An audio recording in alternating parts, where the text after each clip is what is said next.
DID little master reality श'आव गावनि मोसानायजों मुंदांखा जानो हानाय नब'ज नार्जारिनि बिफा उपेन नार्जारि बिथाङा गासै बर' रायजो राजाफोरनिसिम मदद बिहरदों। दासान्दि जीटीवी चेनेलाव सोलिबाय थानाय DID लिटिल मास्टार रियेलिटी श'आव गावनि मोसानाय बादायनायनि गेजेरजों टप 10 आव जायगा आवग्रिनो हानाय गोख्रों बादायगिरि बर'नि फिसा नब'ज नार्जारिखौ बहत होना देरहासार जाहोनो थाखाय नब'ज नार्जारिनि बिफा उपेन नार्जारि बिथाङा बयबो रायजो राजानिसिम नब'ज नार्जारिनो होखानाय थि समाव बहत होनानै देरहासार खालामनो थाखाय बयखौबो खावलायहरदों।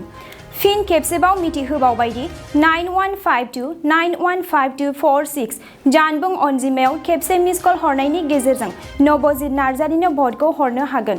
भट हरनायनि समानो जाबाय दिनै सनिबार मोनानि 9:50निफ्राय समबारखालि फुंनि 9:50सिम।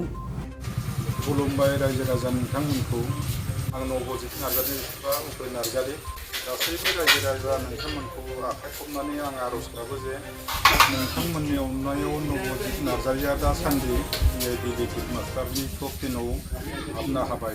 नब'ज नार्जारिखौ भट होनो थाखाय 9152915246 आव कल खालामनानै भट होनो खावलायनाय। नोंथाङा सरकारि साख्रि नागिरदोंना?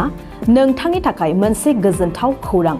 नोंथांनि थाखाय दं एडुकेट पइन्ट, जेराव नोंथाङा सोलोंथाइ लानायनि गेजेरजों सरकारि साख्रिनि गुबुन गुबुन रोखोमनि गोब्राब आनजादफोरखौ उथ्रिसारनो हागोन आरो गावनि आथिङाव गसंथानो हागोन। बे एडुकेट पइन्टआव नोंथांमोना SSC, bank PO, bank clerk, bank SO, UPSC, FSC, defence, railway, state insurance, AAO, ADO एसिस्टेन्टजों लोगोसे स्टेट लेभेल जब आरो माखासे सरकारि साख्रिनि आनजादाव गोनांथि जानाय आयदाफोराव सोलोंथाइ लानो हागोन। मख'नो गोनांदि बे सोलोंसालियाव साख्रिनिल' नङा, बेयाव MBA आरो सैनिक स्कुल बायदियाव एडमिशननि थाखाय एन्ट्रेन्स होनो थाखायबो सोलोंथाइ लानो हागोन। बे सोलोंसालियाव गाहाम थाखो खथानि सुबिदा दं आरो सम मथे नोंथांनि सोलोंथाइखौ बे सोलोंसालियाव होनाय जागोन। बेखौबो मिथिनांगोन दि बे एडुकेट पइन्टआव सोलोंथाइ लानानै बावैसो 2021-22 मायथाइनि एसएससि GDनि आनजादाव गासै 11 सा सोलोंसाफोरा उथ्रिसारनो हादों। बारा नङा, गासै 15,000 रांजोंनो नोंथाङा बे सोलोंसालियाव 6 दानसिम सोलोंथाइखौ लानो हागोन। बे सोलोंसालिया क'क्राझार, बरपेटा र'ड, गवालपारा आरो बङाइगावआवबो दं।